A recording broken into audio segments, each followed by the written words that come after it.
right, heading out to the paint and body shop in Roy City. I'm about to tell y'all right now the secret to success. Pay close attention. You ready? Bam! Juiced up, ready to go. Nah, man. We're gonna be doing most of our filming for the next 2 weeks over in Roy City. Just because I got to get a lot of hours on this bike. The fender, I realized I didn't put it in my video, but the fender turned out to be plastic. So that's going to be fiberglass work, not metal work, which I actually hate more than metal work, but we'll make do. I should be able to just do it with the Bondo glass I was showing y'all last time on the VTX tank. Yeah, should be able to make it all work with that. Just got to put a backing on there. I shouldn't have to go buy a fiberglass kit and resin and all that, but it'll hold the same. It's really the same stuff. It's just all mushed and mixed already. So yeah, we'll get the back fender done today, or at least that part of it done today, and then we'll go from there.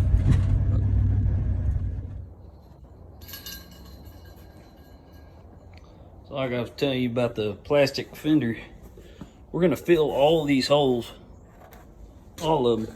He's not gonna have a passenger seat on it anymore. The only holes that are still gonna be there is gonna be these ones for his seat. So everything else gotta go.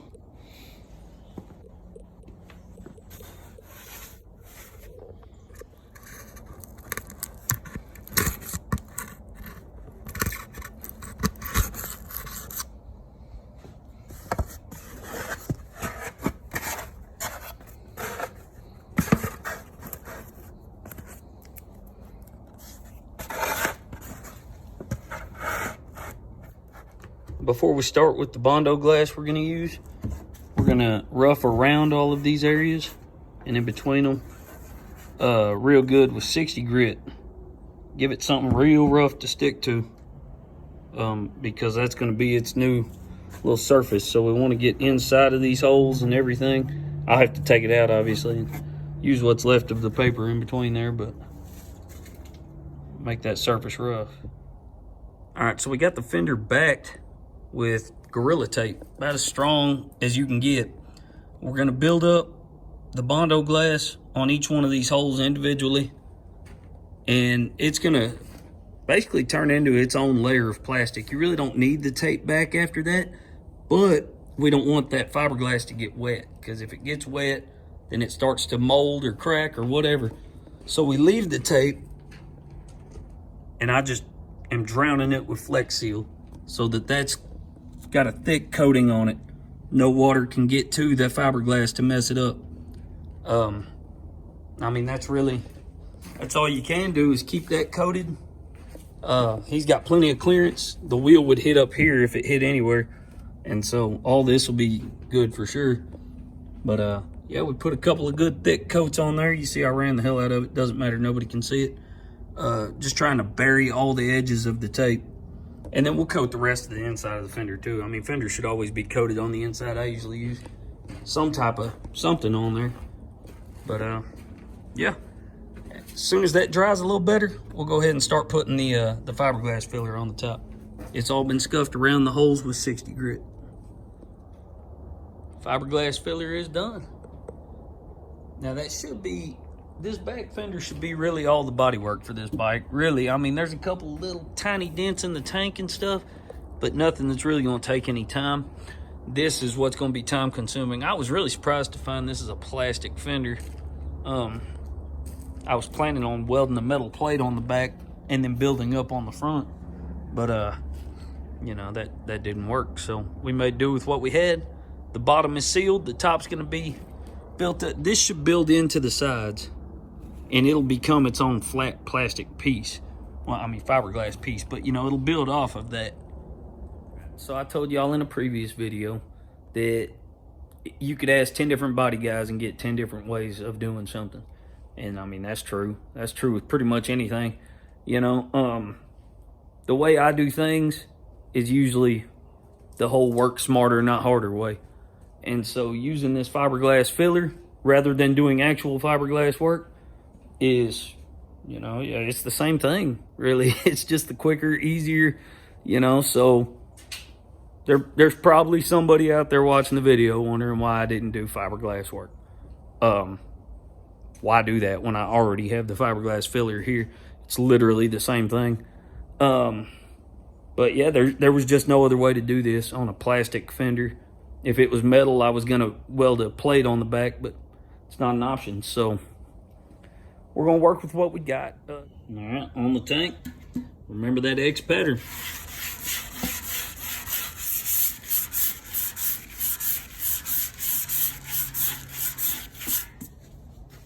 Let's talk about blocks real quick. So on these contours around here, you're gonna use a contour block, right? You're not gonna use that same flat block I'm currently using. Recommend, you could probably get a different brand, I don't know. Durablock's really not crazy expensive though, and it's what the pros use. I mean, I got this kit while I was working at that hot rod shop, so it's probably a little over $100. I can't really remember now. But anyways, you got your contour block here. It's rounded. And I'll show y'all in a minute really how it works. I'll demonstrate, but you use that same thing. You use your X pattern and you go around those curves like that and then down. It's the same concept. You really use these contour blocks a lot on a motorcycle tank, you know, just because they're so rounded. But yeah, man, recommend if you're going to be doing paint, body work, any of that, yeah, that's a good kit to spend some money on. And then, of course, you know, 3M makes the best paper. That kind of just goes without saying. Tape and paper is really their thing.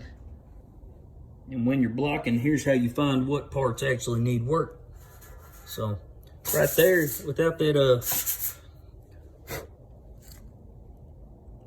little spot, you really wouldn't be able to see that this is a low spot. You know, if there wasn't that little chip there, you wouldn't be able to tell until you put a block on it.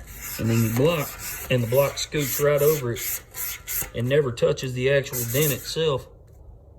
So that's how you know that's a spot that's going to require some work. But that's really it for this tank. There was like some scratches down here. You know, those have to be feathered out. I'll show you what I mean by that. So.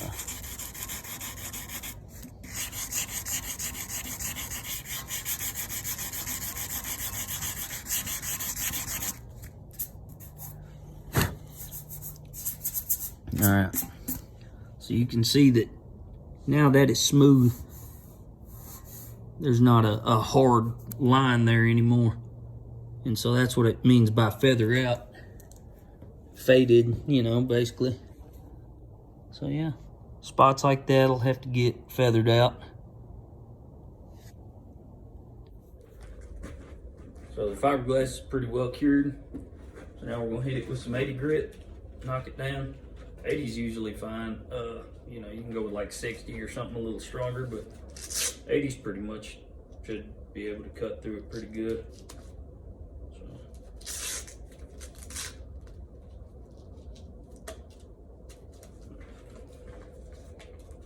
Using fiberglass work, always wear one of these, man. Always.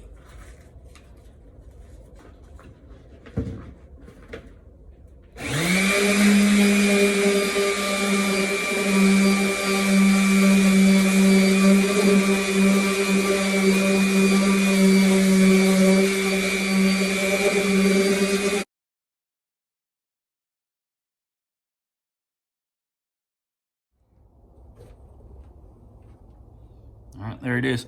Like I say, these are now solid pieces, man. It's not just held in there by that tape we put on the back of it. You know, it has bonded into the sides. That is now that piece. And so we just have the tape and the rubber coating on the bottom side to keep it from getting moisture in it. So it's gonna stay sealed and solid. And then on the top, we can start on the body work now. After I have body work and then we prime it, I'll be able to know how much more body work needs to be done. This is going to be really the whole problem child back here. You know, this is where all the hours are going. Because yeah, of course we done stripped it down to a certain point. We're filling these holes. So there's going to be flat spots. There's going to be a lot to work out. A little bit of wax and grease remover.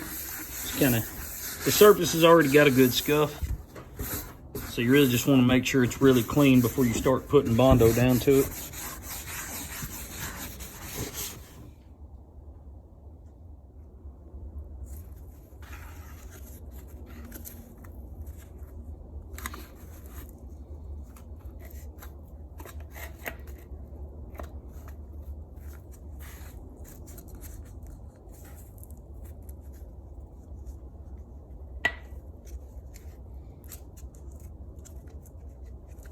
It's one of those things.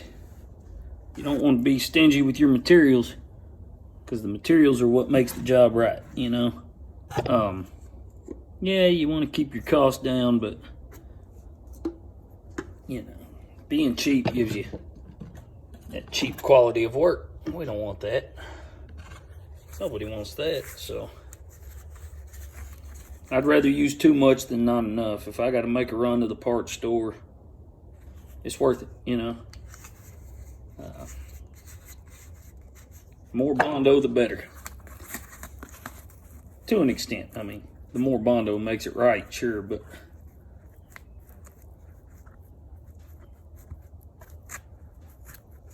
get this spread on.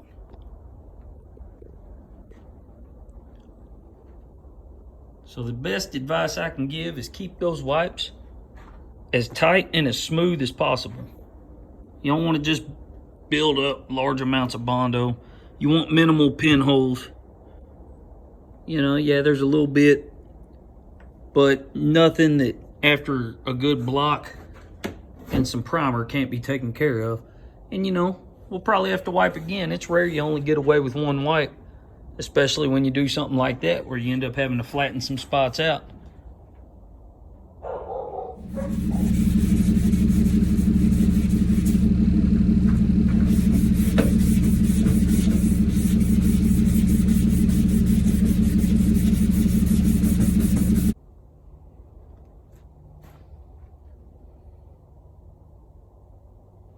So now that we got that Bondo worked out, feathered on the edges, you know, there's going to be some imperfections, but you won't be able to see them until we guide coat it. And I'll show y'all how that process goes here in a little bit. We'll get the primer on it, and then when we start blocking it, we'll use guide coat. For now, I'm feathering the line out. So this line right here, it's a hard line. That was like tape. It was a taped on pinstripe. And so I got to make the whole line smooth, like right here. No more hard line. Which I could use it, but I don't think I'm going to follow the exact line that was there either. And we've discussed that a little bit for different ideas. But yeah, that line's got to go. Can't have that. It'll show straight through the primer. I have been sanding on this fender for hours and I cannot get it down to bare metal. Nah, I'm just playing, man. All right, so that's where we're at right now. Everything's been scuffed. Good to go all the way around. Next step is prime. So we're gonna go ahead and wipe it down with the wax and grease remover and then tack it off and prime it. See where we're at from there. So you see, after I pulled it out in the light, there's a few spots where you can see some shine. Right along here. Any of that, you got to get off of there. There cannot be any clear coat left on there when you prime it. So we got a few spots to go back and hit.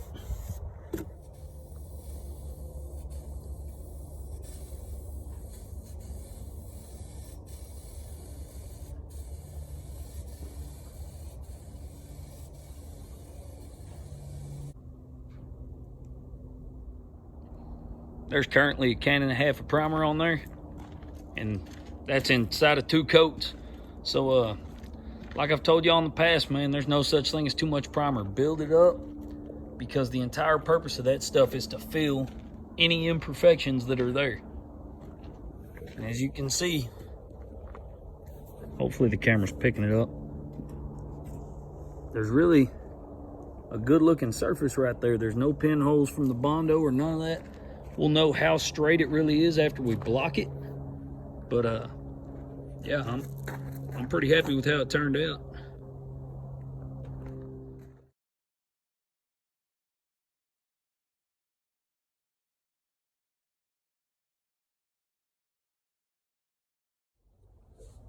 So I went through 2 cans of primer on that fender, and it looks pretty good. I won't know for sure until I get a block on it, and I'll be doing that tomorrow. I'm gonna let it get a good solid cure today.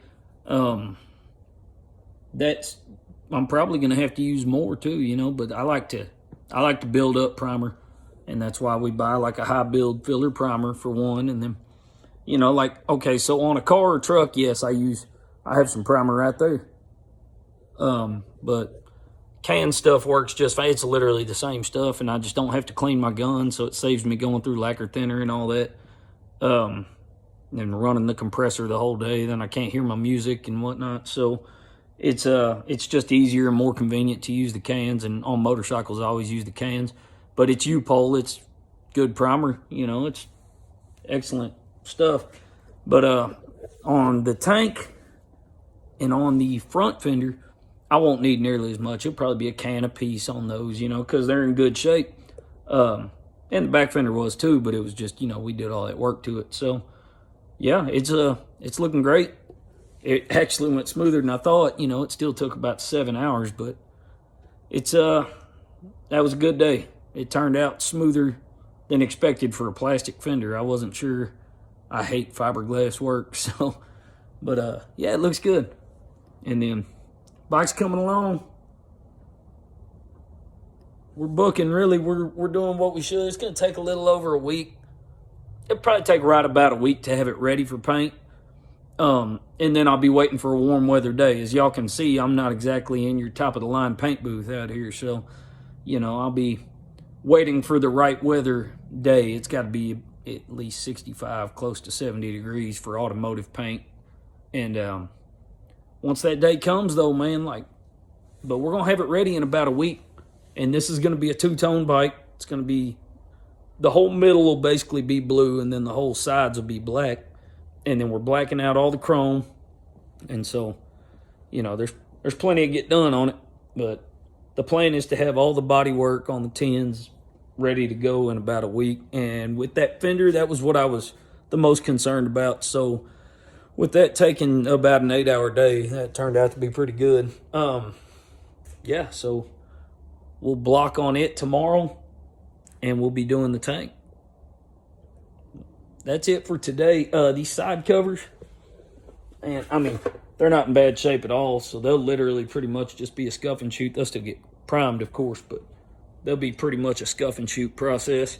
They don't require any body work or anything. So, yeah, man. We'll see y'all tomorrow. I'm gonna try and it'll be between this one and the VTX and the Virago. But I'm trying to have a video up every day, even if it's only 10, 12 minutes, whatever. You know, I work an 8-hour day to give y'all a 10-minute video. So it's yeah, it's a process. But I appreciate y'all watching.